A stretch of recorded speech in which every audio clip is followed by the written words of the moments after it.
welcome back to Reviewed by Tim. Today I have this 3500 Ram Midnight Edition. Guys, I was able to get this thing from Beaver Toyota to do a review on. If you guys are interested in this truck, at the end of the video, click on the link below and that will give you all the information you need on this vehicle. As you can tell from the title, it is $100,000 plus. When I first got this truck in my possession, I was like, I don't know how this truck is worth that kind of money. But then I started going through the things on the truck and it blew my mind. Now I get it. Now I understand the pricing of these things. The first thing we're going to start with is the exterior. And guys, we're going to start with these wheels. First of all, sitting on Forge KG1 wheels, and you have some really nice, the exact size on this one is, I believe it is 37s by 12.5 and 22-inch wheels. Beautiful setup here. Check out the front here. This truck is sitting on a slight lift, a little bit 3-inch there. Nothing too crazy. It doesn't affect the way it drives. It drives really nice. At first, when I first got the vehicle, I kind of grew up in landscaping and construction with my dad, and I remember how bad these dualies drive. So when they told me that they were going to set me up with the dually, I was like, no, please don't. Like, this is going to be absolutely horrible. I hate driving dualies. And then I drove this one.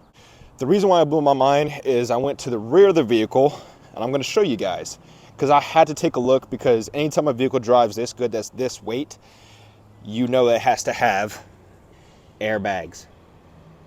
Yep, folks, it has airbags. It comes with airbags, and it drives like a dream. I can't believe that they're doing this to these new 3500s. I mean, guys, let me tell you the specs here and why I'm kind of like freaking out on this thing. It makes 420 horsepower, 1,070 pounds of torque. Let me say that again, 1,075 pounds of torque.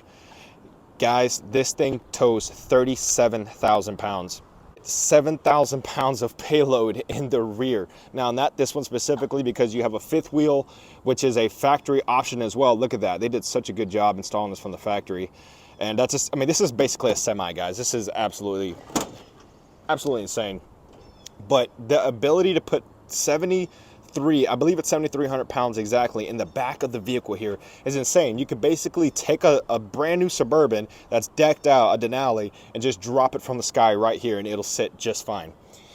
How crazy does that get, guys? So the one thing I love about these Dodge, and first of all, this is a mega cab. If you guys don't know what a mega cab is, I'm going to explain in just a moment here so you guys know what that is. That is something that a lot of people don't understand that only Dodge has, and it's a great feature. The one thing about the exterior of these Dodges is, man, well, and guys, I also want to say this, they're Rams. They're not Dodge, technically. Dodge still sells them, but there was something that happened at one point and they just separated, and now it's just Ram. So you won't find a Dodge logo anywhere on the vehicle. It's very interesting. Look at the stance of this truck. I always love the way these Dodge trucks, I just said it again, the way these Rams look. Look at the headlights. Guys, you're talking about detail. I'm going to upgrade this camera soon for you guys here, but look at the detail in these lights, guys. Very, very nice touch. Good job, Ram. I'm going to show you guys underneath the front here, because it's as beefy as it gets. I mean, nothing can kill this thing, nothing at all. It is a four-wheel drive, and I have a pretty crazy thing that I want to share with you guys that I didn't know until a couple minutes ago. So as you guys know, I'm a big fan of Toyota. Toyota is what I ride and die for. They're just so reliable, and the one thing Toyota has is really, really solid transmissions. They have one of the most reliable transmissions that you can purchase, which is in the GX, it's in the LX, it's in all their you know, their off-road capable vehicles, and that is by Aisin. Aisin, or in the United States you might say Aisin, but it's originally Aisin. This truck has a Japanese transmission in it now. That is like insane. If you guys have owned these vehicles before, or if you guys know anybody with a Dodge truck like this, they will tell you how unreliable the transmissions are. They blow just to blow. They blow. If you think about blowing a transmission, it's going to blow. All you have to do is have it in your mind. You guys know it's very hard to kill a Lexus transmission or a Toyota transmission, and it's because Aisin does a great job at building them. They have built the transmission in this truck. Now, we're going to go into the inside of the vehicle and show you guys all the little quirks and features that make this truck worth what I think it is worth. All right, guys, now it's time to transition to the interior of the vehicle. I've got my wide lens on for you, and I want to show you guys something pretty cool here. You pull the latch, and now you have some nice retractable side steps. Trust me, you need it. This is about, I don't know, guys, that's like a 1.5 feet off the ground. Definitely makes it nice to get into the vehicle, and honestly, that's like a big selling point right there. You kind of need that into something like this. You would never be able to get your mom into this vehicle without those. Push to start, just as always. I didn't have my foot in the brake. Let's do that again. Guys, I want to show you guys a cool little feature here, a cool little quirk. So also, more space here. Got my wallet in there, but then check this out. That's how you know this is a workman's truck. Look at all of these measurements and all of these rule books here. That is absolutely amazing. I mean, I'm not saying people need that all the time, but boy, what a nice feature. Make sure you get your angles right. That's how you know this is a workman's truck. You're talking about something that has semi-pulling capability, but I mean, look at this. Look at this infotainment system, guys. It's massive. You want to go home here. Everything is nice. All your phone numbers are right there. GPS is there. It even is telling me the price of gas around the corner. That's the price of gas. I need diesel prices, and diesel, guys, you know how crazy it is right now. All your media, you got your navigation, phone connection if you wanted that, vehicle, everything here, bed lowering. Guys, you can lower the bed on this truck. You can, your power side steps, control your power side steps. Vehicle cameras, great feature here. So you can do the left here, left side, right side, auxiliary. So you're talking about if you want to hook up an extra camera, you can go to that, and that's a great feature because you never know when you need it. I mean, I don't know where you would put it. This truck has it pretty much all covered, but great feature to have. Cargo camera was something I really liked. Look at that. You could hook up your fifth wheel, and then trailer reverse guidance as well. That is pretty cool how this thing can help you guide up your trailer and your hitch. And then you have your rear camera as well, which is easy. If you have a hitch right there, you could just, you know, hook it up pretty easy. Then you have your surround cam right there. Great feature to have. And then you could just adjust them here as well. So yeah, the cameras were a really great part because this is a really big truck, and yes, you do need them. Hey, look, you might have been driving these all your life. I drove diesels, and I drove, you know, dualies. That's what my dad still drives, and he still has his Chevy 3500 that has 300,000 miles, original engine, original transmission, and it runs like a top, and it's tuned as well, and it still pulls hard. So I know what these diesels can do. I enjoy all the cameras and whatnot. There's all your assist as well, and this is all your brake assist as well, your trailer and auxiliaries. Crazy amount of auxiliaries.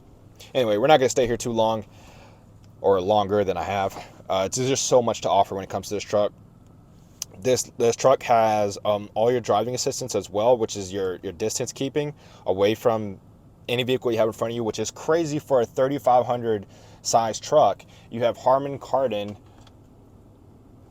surround sound system here, which is, guys, it bangs. I can't really play it here. I mean, I can, but I'm not trying to go through everything because it'll connect to my phone and then it'll shut the phone off. But insane sound system here, and great. They did such a great job on the speedometer up here and all of the nice features and adjustments. One thing that was cool too, anytime you're off-roading, kind of gives you your pitch and roll specs and all that. And then you go down here, tells you your fuel economy. Now this is where the nightmare starts, all right? You're talking about an average of 10 miles a gallon. I'm at half a tank, and you're talking about 123 mile range. But you know, this has semi capability. This is just what it's gonna be. Let me slide this forward here, put my Stanley mug right there, and also this has adjustment, so it's nice. It's not just, you know, one at a time there. Put your coins in there. I don't know whoever carries cash these days. Actually, I do, but I hate coins, guys. They just rattle. So let's go ahead and let's go to the rear. Now this is where we start talking about the mega cab features. Let's move that to the side. Now when I close it, you can see that this is a lot bigger. This back part of the cab is a lot bigger than you would find in like a regular crew cab. But when I go inside here and we sit in it, guys, I am 6'1". Look how much space I have, and I have that seat back. I have so much room. This is an average size backpack. This is not a small backpack. This is not a big one. I have enough space to put it flat on the ground. Check that out. Not many trucks have that feature. And another cool feature that we're going to show about these rear seats is that on a mega cab, they retract. So let's see if I can do it right here. You got a little latch right here you pull on. All right, so the seat is forward right now.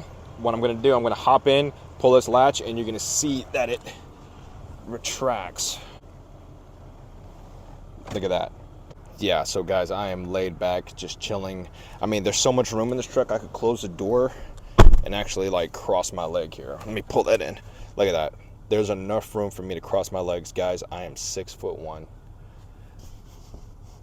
Nice cloth top, nothing too crazy there, but I mean, Dodge guys like to do the whole Starlight Rolls Royce additions on these trucks. I've seen that done. Dodge guys love lights. I'm gonna pop the hood for you guys, and we're gonna show you guys underneath the hood, just for anyone that's curious.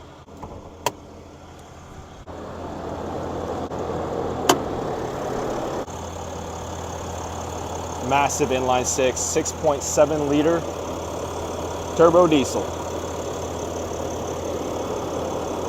Look at that turb ski in there.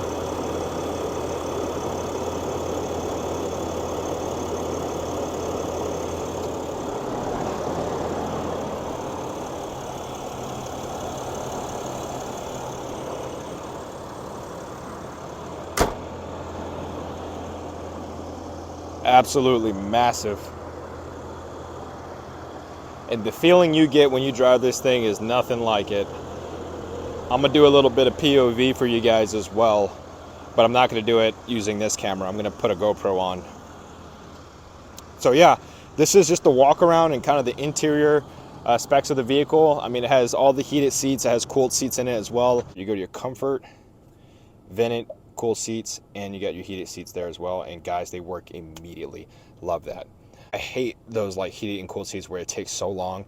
I like it to work instantaneously. Check out all of your compartments here. You push this right here, more room in there, and I like that feature. It's very nice and subtle. Really cool stuff. Nice sunroof as well. But yeah, that's the interior, and you guys saw the exterior. Now we just have to do a POV video of driving. So we're on the road now, giving you guys a little bit of a POV experience here. This thing drives really, really nice. Now, it's not going to drive like a Land Cruiser. It's not going to drive like a Tundra. Anything that has just a regular dual wheel in the rear. This has 4 tires in the rear, so you're going to have a little bit of tire noise, but it's not going to be anything significant. This vehicle, it holds the road very, very nice. I can say that these dualies have come so far compared to when I used to, work construction with my dad back in the day, and these dualies were all over the road. This thing, I mean, you put one finger on the wheel here and you're good. It just drives straight. I mean, vehicles back in the day didn't do that. It's just so amazing to see how far they've come. One thing that I realized about the transmission in this 3500 is that it's very laggy. When it shifts, it has a major delay, guys. I'm gonna turn around up here and I'm gonna floor it. When you floor it from first to second, there is a major delay. It almost feels like, it feels like it's completely cutting power, but for a minute. The Chevy 2500 and 3500 Duramax vehicles, they also do the same thing, but it's not as aggressive as this one. This one, it really cuts power and it slowly gets back into that power, and part of that is because of the lag of the turbo. It's a single turbo setup, but it still has plenty of torque and plenty of power when you get into gear. If you're buying a truck like this, you're not trying to buy a fast truck. Now, once it's in gear, I'll do a little, I'll punch it right now. Yeah, see, that's very nice. But if you're doing that from a standstill, that is totally different. It does not do that. There's a lot of lag. I mean, it's almost like dangerous at some point. And I went online, I checked up the forums. There's nothing you can really do to change that. I am gonna justify it because this now has an Aisin transmission, and I know that Aisin only creates quality products. They always have. So if they have the transmission program to shift that type of way, there is a reason. They probably don't want there to be any discrepancy or any kind of you know, whatever. It could be the gears not meshing all the way, or the synchros not meshing all the way. Well, this is automatic, doesn't really have synchros like that, but yeah, they don't want anything like that happening that can, you know, faulty the transmission. Guys, look at that Honda Pilot in front of me, or excuse me, that's a Honda Ridgeline. You can't even, I mean, you can't even see the back of that thing. The top of this hood is nearly at the top of his head in the vehicle. It's crazy. And it drives really nice, guys. It doesn't drive like it's, I mean, a 8,000 pound vehicle. It just drives kind of stiff, but that's just what it is. Plus the tires they have on it, I mean, it's got 20-inch rims on it, guys. What are you expecting? But it drives very nice. When it hits a bump, it doesn't just throw you around. It takes it very, very nice. So we're gonna go up here and we're gonna turn around and show you guys what I was talking about when it comes to acceleration. And right now, guys, we're averaging 10 miles a gallon. At this exact moment, we are getting, let's see, driver assist. At this exact moment, we're getting about 10 miles a gallon right now. So what I'm gonna do, I'm gonna pull right into here and show you guys this cool little feature when it comes to the display here. Vehicle, off-road, and then you can see your steering here. This is a pretty cool little feature here. You can see your steering angle and your accessory gauges. You're gonna see your trans temp, oil temps, and all of that stuff. It would be very nice if they had a boost gauge here. That would be really sweet, but they don't have it. Not a big deal. And there's an altimeter as well. We're at 1,094 feet over sea level, plus exact coordinates when it comes to your north and west location. Very nice feature. I love the steering angle degrees here. It tells you all that, and it tells you if you're in 4-wheel drive, the transfer case is in 2-wheel drive right now. Just fun little stuff for the owner of the vehicle. So now we're gonna come out here and take a left, and I'm gonna show you guys this acceleration thing I'm talking about. Now it is slightly downhill, so it is gonna have a little bit of a quicker acceleration. So I'm gonna floor it without launching it. Just floor it. All right, lag, lag, lag, lag, lag, lag, lag. There we go. Lag, lag, lag. There we go. All right, we're in boost, lag, boost. And now we're at 60. We were going downhill, guys. This is a downhill slope, so it was going to accelerate faster than it normally will. If we're going uphill, the lag is much, much more dramatic. So I just want people to know that. I think if you go to buy one of these, you're gonna realize that almost immediately when you floor it. You're gonna be like, what is going on here? But it doesn't matter. It's not for that. It's not for racing. If you want to race, go buy a T-Rex. Thank you for all your support. Don't forget, if you're interested in this specific truck, go to Beaver Toyota's website. I've got the link in the description down below. Check it out and they will take care of you, I promise you. This vehicle is absolutely nuts. It's over $100,000, and do I think it's worth it? I think so, because it is irreplaceable. It is basically a semi truck that you can daily drive and looks good anywhere you take it. So that's just my opinion. Let me know what you guys think. Don't forget to like and subscribe, and I'll see you guys in the next video. I've got something really, really cool coming up. Guys, it is all-wheel drive, 3-cylinder and turbo. I think you know what I'm talking about if you're a Toyota fan. So see you guys then. Take care. I'm out. Peace.